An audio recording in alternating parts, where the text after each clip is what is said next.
নমস্কার বন্ধুরা, home of test চ্যানেলে আপনাদের সবাইকে স্বাগত। আজকে আমি কুইক এবং টেস্টি একটা চানা মশলার রেসিপি করে দেখাচ্ছি।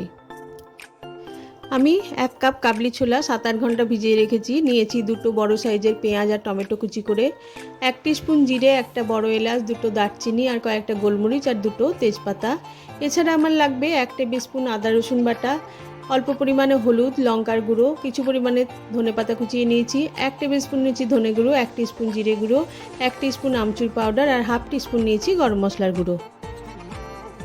আমি রান্নাটা খুব কম সময়ে করব, তার জন্য আগে থেকে সেদ্ধ করে রাখলাম না। একটা প্রেসার কুকারের মধ্যে 1 টিস্পুন করে তেল আর ঘি দিয়ে দিলাম।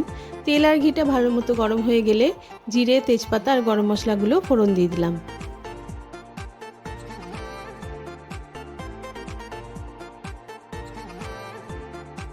ফোড়নগুলো আমার ভালো মতো ভাজা হয়ে গেছে। এরপরে দিয়ে দিলাম কুচি করা পেঁয়াজটা দিয়ে আরও 1 মিনিট নাড়াচাড়া করে নিলাম। একটু হালকা রং ধরলেই আমি দিয়ে দিলাম টমেটো কুচিটা।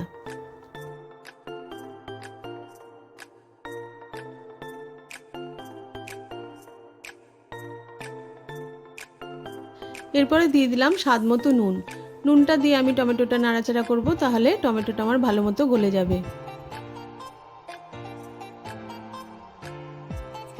2-3 মিনিট হলো আমার রান্না করা হয়ে গেছে। টমেটোগুলো আমার ভালো মতো গলে গেছে। এরপরে একে একে আদা রসুন বাটা, ধনে গুঁড়ো, লঙ্কার গুঁড়ো, হলুদ গুঁড়ো সমস্ত মশলা দিয়ে আবার বেশ কিছুক্ষণ ধরে আমি কষিয়ে নিলাম।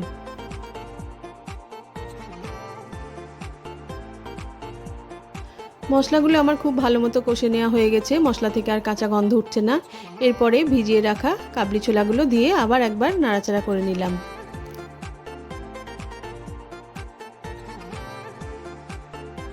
কাবলি ছোলাগুলো দিয়ে আরও 2-1 মিনিট মতো মশলার সাথে ভালোভাবে কষে নিয়েছি। তারপরে আমি যেহেতু 1 কাপ ছোলা নিয়েছিলাম, তার জন্য 2 কাপ জল দিয়ে অল্প একটু ধনেপাতা দিয়ে 5 থেকে 6টা আমি সিটি দিয়ে নেব।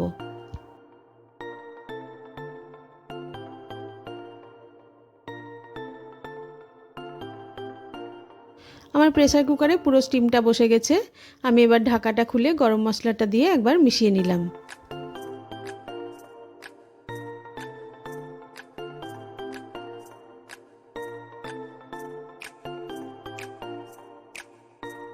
আমি আরও একবার ফুটিয়ে নিয়েছি আর তেজপাতার বড় এলাচগুলো তুলে ফেলে দিয়েছি যাতে মুখে না পড়ে।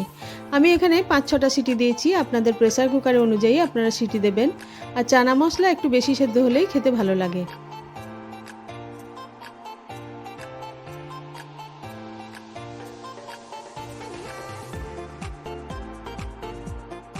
ভিডিওটা দেখার জন্য সকলকে ধন্যবাদ।